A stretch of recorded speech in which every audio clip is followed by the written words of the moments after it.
இது நார்மலான வழக்கமாக நடக்கிற கும்பமேளா கிடையாது. அது என்ன கும்பமேளாங்கிறது நான் சொல்கிறேன். இதற்காக 50,000 போலீஸை வந்து நிறுத்தி 10,000 ஏக்கராவை ஒதுக்கி அதில் 5,000 ஏக்கரை எக்ஸ்ட்ரா வந்து தனியாக கார் பார்க்கிங் மட்டுமே ஒதுக்கி இந்த 10,000 ஏக்கராவை செக்டாராக பிரித்து ஒவ்வொரு செக்டாருக்கும் இத்தனை ஹோட்டல், இத்தனை ஃபுட் கோர்ட்ஸு, அதில் விதமான அவர்கள் லோக்கல் உணவுகள், Marwari food, Gujarati food, north Indian food, அவர்களுடைய ஸ்பெஷல் தாலின்னு சொல்லி நிறைய வந்து வித்தியாசமான உணவுகள், ஸ்நாக்ஸு, நிறைய குடிநீர் வழங்கக்கூடிய ஆட்கள், ஹெல்ப்லைன்ஸு, மருத்துவர்கள், மருத்துவமனைகள், எமர்ஜென்சி பெட்ஸு, செவிலியர்கள், 2750 சிசிடிவி கேமரா சர்வேலன்ஸ் வந்து ஆர்டிஃபிஷியல் இன்டெலிஜென்ஸோட உதவியோட அதுவும் நிர்ணயிக்கப்பட்டு, அது போக ஆம்புலன்ஸு, ஃபயர் சர்வீஸ்ன்னு சொல்லி 360 ரயில்கள் உத்தரப்பிரதேசக்கு இயக்குறாங்க. ஏன்னா எல்லா பக்கம் உலகங்களும் வந்து மக்கள் குமிறாங்கன்னு சொல்லிட்டு 14 புதிய பாலங்கள் இதுக்கு முன்னாலே இத்தனை கூட்டம் வரும் அப்படிங்கிறத நினைச்சு கட்டப்பட்டு புதிய நகரமாக, பிரம்மாண்டமாக, ஒரு புனித நகரமாக அந்த பிரயாக்ராஜ் வந்து இன்னைக்கு வந்து நிர்ணயிச்சிருக்கு.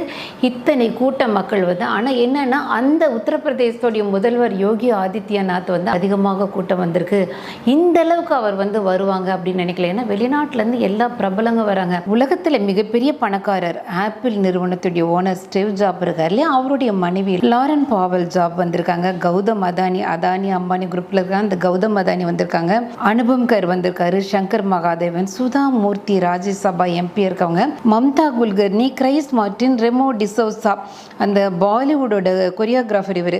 அப்புறம் நம்மளுடைய கனவு கண்ணின்னு சொல்கிற ஹேமமாலினி, அது போக நம்மளுடைய பிரதம மந்திரி, உள்துறை அமைச்சர் அமித்ஷாஜி, ராணுவ அமைச்சர் ராஜ்நாத் சிங், இந்த மாதிரி நிறைய பிரபலங்கள் எல்லாமே வந்து குமிறாங்க. குறிப்பாக வந்து வெளிநாட்டுக்காரர்கள் வந்து ஆங்கிலேயர்கள் இங்கே வந்து குமிஞ்சு இந்த இந்து கலாச்சாரப்படி, இந்த சனாதன தர்மத்தின்படி அழகாக காவி உடை உடுத்தி, உத்திராட்ச மாலை போட்டு, நெத்தியில் விபூதி வச்சு அவர்கள் வந்து மந்திரங்கள் சொல்கிறதும் ஸ்லோகங்கள் சொல்கிறதும், அந்த நதியில் ஒரு முறை வந்து மூழ்கி இருக்கிறதுக்காக அத்தனை பேர் வந்து இதை வந்து கற்றுக்கிட்டு இருக்காங்க. இது என்னது மகா கும்ப மேளா நடந்த ஒரு உண்மையான இந்த புராண விஷயத்த சொல்கிறேன். தேவர்களுக்கும் அசுரர்களுக்கும் ஒரு கட்டத்தில் வந்து இளமையாக இருக்கணும், இன்னும் அதிக சக்திகள், வரங்கள் வேணும், சாகா வரம் வேணும் அப்படின்னு சொல்லிட்டு இதுக்கு வந்து என்ன பண்ணணும், இத்தனை அதிசயத்தையும் தரக்கூடிய அமிர்தம் வேணும் அப்படின்னு முடிவு பண்ணாங்க.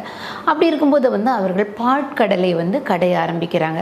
அதாவது மேரு மலையை வந்து மத்தாக பயன்படுத்தி, வாசுகி பாம்பை கயிறாக பயன்படுத்தி, அந்த நேரத்தில் விஷ்ணு பகவான் ஆமையாக இருந்து இவர்களை தாங்கி இதை கடையிறாங்க. ஒரு பக்கத்தை அசுரர்கள்லாம் நிற்கிறாங்க, ஒரு பக்கம் தேவர்கள்லாம் நின்று கடையிறாங்க. பாம்பை கயிறாக பயன்படுத்தி பாட்கடலை கடையிறாங்க. இதில் வந்து அசுரர்கள் வந்து வலிமையானவர்கள், ஆனால் அந்த அளவுக்கு அறிவில்லை. ஏன்னா கிறிஸ்தவ மதத்தில் வந்து சாத்தான் அப்படின்னு சொல்லுவாங்க. அவர்கள் என்ன பண்ணுறாங்க, பாம்புடைய தலைப்பகுதியை வந்து பிடிச்சிருக்காங்க. அப்படி பிடிக்கக்கூடாது.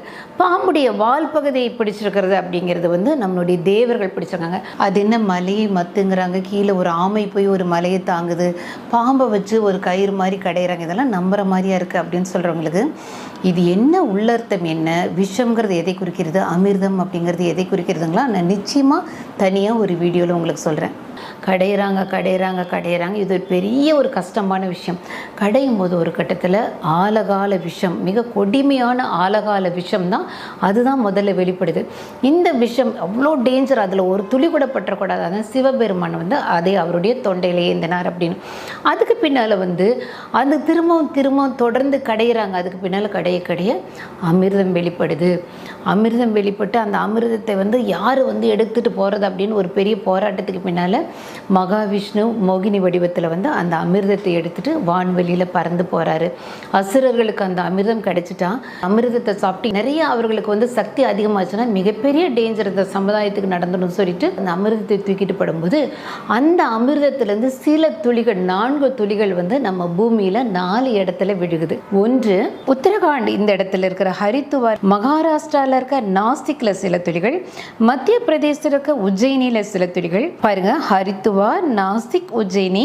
அப்புறம் இந்த முக்கியமான நம்ம உத்தரப்பிரதேசத்தில் இப்போ மகா கும்பமேளா நடக்குது இல்லையா, அதில் இருக்கக்கூடிய அந்த பிரயாகராஜ், அந்த இடத்துல சில துளிகள். அந்த 4 நகரங்களையும் புண்ணிய நகரமாக, புனித நகரமாக உருவெடுக்குது. இன்றைக்கி வந்து நம்ம எல்லா சாதுக்கள், தேவர்கள், தியானம் அதிகமாக பண்ணுறவங்க, யோகா அதிகமாக பண்ணுறவங்க, இறைவனை வந்து நேரடியாக தரிசிக்கணும்னு நினைக்கிறவங்க உஜ்ஜயினி, ஹரித்துவார், இந்த பிரயாகராஜ் பிரயாகராஜ் இந்த மாதிரி இடங்களுக்கு போவாங்க. அது போக இந்த ஹிமாலயா, கைலாஷ், ரிஷிகேஷ் இதுக்கு போகிறவங்களும் உண்டு. சரி, இதுக்கும் மகா கும்பமேளாக்கு என்ன சம்பந்தம் அப்படின்னு கேட்டிங்கன்னா, இந்த அமிர்த துளிகள் விழுந்த இடங்களில் வந்து ஒரு சில குறிப்பிட்ட நாளில், அதாவது சூரியனுக்கு நேர்கோட்டில் நவகிரகங்களில் சில சுபகிரகங்கள் நேர்கோட்டில் நிற்கிற நாட்களில் இந்த கும்பமேளா வந்து கொண்டாடப்படுது. கும்பமேளா வந்து 4 கும்பமேளாவாக பிரித்து நம்ம இந்துக்கள் வந்து கொண்டாடுறாங்க. அது என்னென்னா 6 வருஷத்துக்கு ஒரு முறை நடக்கக்கூடிய கும்பமேளா ஆர்த்து கும்பமேளா அப்படின்னு சொல்கிறாங்க. 12 வருஷத்துக்கு ஒரு முறை நடக்கக்கூடிய கும்பமேளா பூர்ண கும்பமேளா அப்படின்னு சொல்லுவாங்க. அதை பற்றி நீங்கள் நிறைய பேர் கேள்விப்பட்டிருக்காங்க. வருஷம் நடக்கக்கூடிய கும்பமேளா மக் கும்பமேளா அப்படின்னு சொல்கிறாங்க. சரி, இது என்ன கும்பமேளா? 12 வருஷத்துக்கு ஒரு முறை நடக்கக்கூடிய பூர்ண கும்பமேளா 12 தடவை நடந்தா 12 × 12 12 தடவை 12 பூர்ண கும்பமேளா நடந்தால் 144 வருஷம் 144 வருஷம் கழித்து வரக்கூடிய ஒரு கும்பமேளா, மிக சக்தி வாய்ந்த கும்பமேளா. இதுதான் மகா கும்பமேளா. இன்றைக்கி வந்து உத்தரப்பிரதேசம் இந்த பிரயாகராஜ், அதாவது பிரயாகராஜுங்கிறது முதல்ல அலகாபாத் அப்படின்னு சொல்லிட்டு இருந்தோம், அங்கே நடக்கிறது தான் இந்த கும்பமேளா. இது வந்து அதுலேயும் எந்த இடத்துல கொண்டாடினா 3 புனித நதிகள், அதாவது நதிகள் சங்கமிக்கக்கூடிய இடங்களில் வந்து இது கொண்டாடுறது தான் மிகப்பெரிய விசேஷம். அப்போ தான் அதோடைய ஒட்டுமொத்த சக்தியும் இறங்கக்கூடிய இடமாக அந்த இடம் இருக்குது. கங்கா, யமுனா, சரஸ்வதி 3 நதிகளும் சங்கமிக்கக்கூடிய அவ்வளோ ஒரு புனிதமான ஒரு புண்ணியமான இடத்துல அதுதான் நம்ம திரிவேணி சங்கமம் அப்படின்னு சொல்லி அந்த இடத்துல அங்கே இருக்குது பிரயாகராஜில். அந்த திரிவேணி சங்கமத்தில் மக்கள் எல்லாரும் வந்து கூடி இந்த கும்பமேளாவை கொண்டாடுறாங்க. அந்த இடத்துல முழு சக்தியும் இறங்கக்கூடிய நாள் 144 வருஷத்துக்கு ஒரு முறை உலகத்தில் நடக்குது. இறைவனுடைய அருள் பெற்றவங்க உத்தரப்பிரதேசம் போய் ஒரே ஒரு முறை டிப் எடுத்துட்டா நமக்குள்ள வந்து அவ்வளோ சக்திகள் கிடைக்கும்.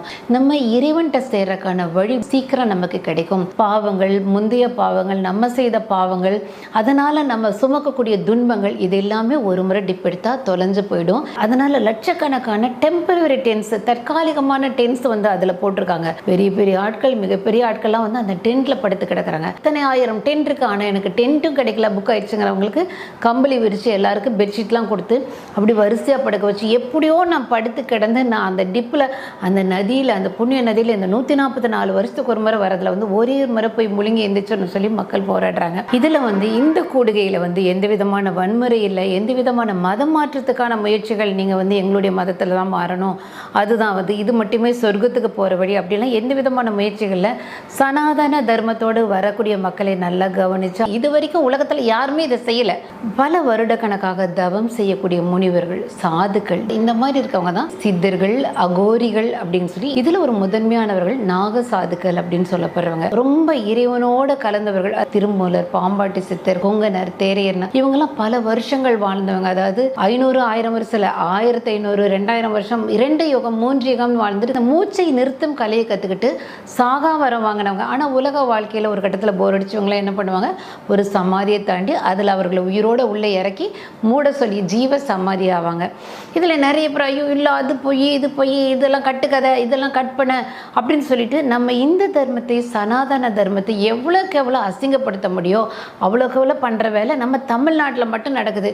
கந்த சஷ்டி கவசத்தை அசிங்கப்படுத்துறது, கோயில்கள் சிலைகள் எல்லாம் திருடுறது, வரலாற்றெல்லாம் முழுக்க மறைக்கிறது, ஓலைச்சுவடிகள் கல்வெட்டுகளில் நடந்த எல்லா நம்மளுடைய தமிழ் சரித்திரத்தை மறைச்சிட்டு புதுசாக வந்து இவர்கள் மனசுக்கு பிடிச்ச மாதிரி அவர்களுடைய வரலாறுலாம் எழுதி வைக்கிறதுன்னு சொல்லி முழுக்க முழுக்க சனாதன தர்மத்தை வந்து கேவலப்படுத்துகிற ஒரு விஷயமாக நம்ம தமிழகம் நடந்துட்டு இருக்கு. ஏன்னா தமிழ்நாட்டில் இருக்கிற இந்துக்கள் மட்டுமே ஒரு எப்பவுமே ஒரு ஆழ்ந்த நித்திரையில் இருக்கீங்க. எனக்கு யோகாவையும் தவத்தையும் தியானத்தையும் சொல்லிக் கொடுத்த மதம், இறைவனை அடைக்கிறதுக்கு முறையான வழியை சொல்லிக் கொடுத்த மதம்.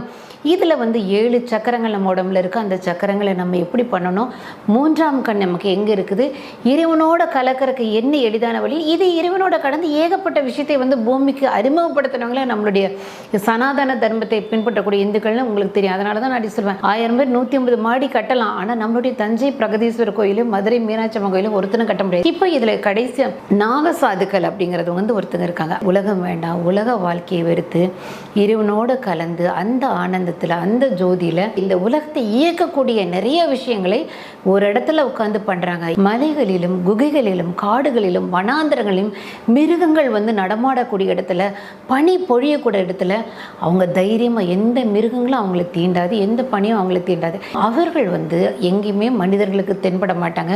நாகசாதுக்களை நம்ம பார்க்க முடியாது. இவர்கள்லாம் வந்து பார்க்கறதுக்கு வந்து நம்ம இங்கே வந்துடும் அது என்ன இப்படி இருக்காங்க, எலும்பு மண்டையோடெல்லாம் போட்டுட்டு இருக்காங்க, உடம்பு முழுக்க சாம்பலை பூசிட்டு இருக்காங்க, இதெல்லாம் என்னன்னு பேசலாம். ஆனால் அவர்கள் அவ்வளோ சக்தி வாய்ந்தவர்கள். முதல்ல வெளிப்பட்டு மனிதர்களுடைய கண்களுக்கு தெரிகிற மாதிரி நார்மலாக நடந்து வந்து அவர்கள் இந்த மகா கும்ப மேலால் ஆயிரக்கணக்கான சாதுக்கள் வந்து இதில் வந்து அகோரிகள் இதில் கலந்துக்கிறாங்க. இவர்கள் எல்லாம் ஒரு சேர தரிசிக்கிறதுக்கு ஒரு பெரிய வாய்ப்பு. நிறைய நாகசாதுக்களை நேரடியாக பார்க்க முடியுது. இவர்கள் நம்மளோட கலந்து உடலில் வந்து எந்த உடையும் அணிய மாட்டாங்க. ஏன்னா அவங்க எல்லாம் முற்றும் திறந்தவர்கள். இறைவன் நம்மளை எப்படி படைச்ச ஆதாமி ஏவாலும் எப்படி பூமியில் விடும்போது இந்த ட்ரெஸ் போட்டுக்கோ கொஞ்சமாக போத்திக்கோ அப்படிலாம் சொல்லலை.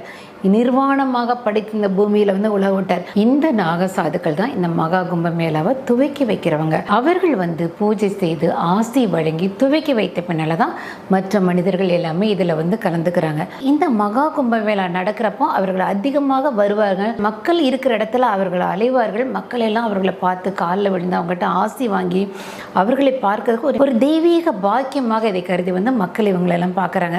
பொதுவாக இந்த அகோரிகள் எல்லாம் பார்க்கும்போது என்னங்க உடம்பு முழுக்க சாம்பலை பூசிட்டு உடம்பு முழுக்க சாம்பலை பூசிங்கிறது பைபிளில் கூட நீங்கள் பார்த்தீங்கன்னா இறைவன் ஒரு பக்கத்தில் கோபப்பட்டார்னு வச்சுக்கோங்களேன், உடனே வந்து அந்த பக்தன் என்ன பண்ணுவான், அவன் இருட்டு உடுத்தி சாம்பலை பூசி கொண்டான். சாம்பலை பூசினோடனே உடனே வந்து கடவுள் வந்து மன்னிச்சுட்டு சரி விடு, நான் உன்னோட நீ பண்ண தப்ப மறந்துனேன். ஆனால் வந்து இந்த லண்டன்லேருந்து நமக்கு வந்து இந்த கிறிஸ்தவ மதத்தை அப்படின்னு சொல்லி உருவாக்கும் போது நிறைய நம்மளுடைய இறைவனுடைய பிள்ளைகளுடைய உண்மையான கலாச்சாரத்தை சனாதன கலாச்சாரத்தை மறைத்து நமக்கெல்லாம் இல்லை ஒரு இங்கிலீஷ்காரனாட்ட இருக்கிறதா இறைவன்ட்டு போகிற வழின்னு கோட்டு சூட்டெல்லாம் போட வச்சு மகா கும்ப மேளா மொத்தம் 44 நாட்கள் நடக்குது. ஒரு நாள் 2 நாள் ஃபங்க்ஷன் கிடையாது. இது மகர சங்கராதி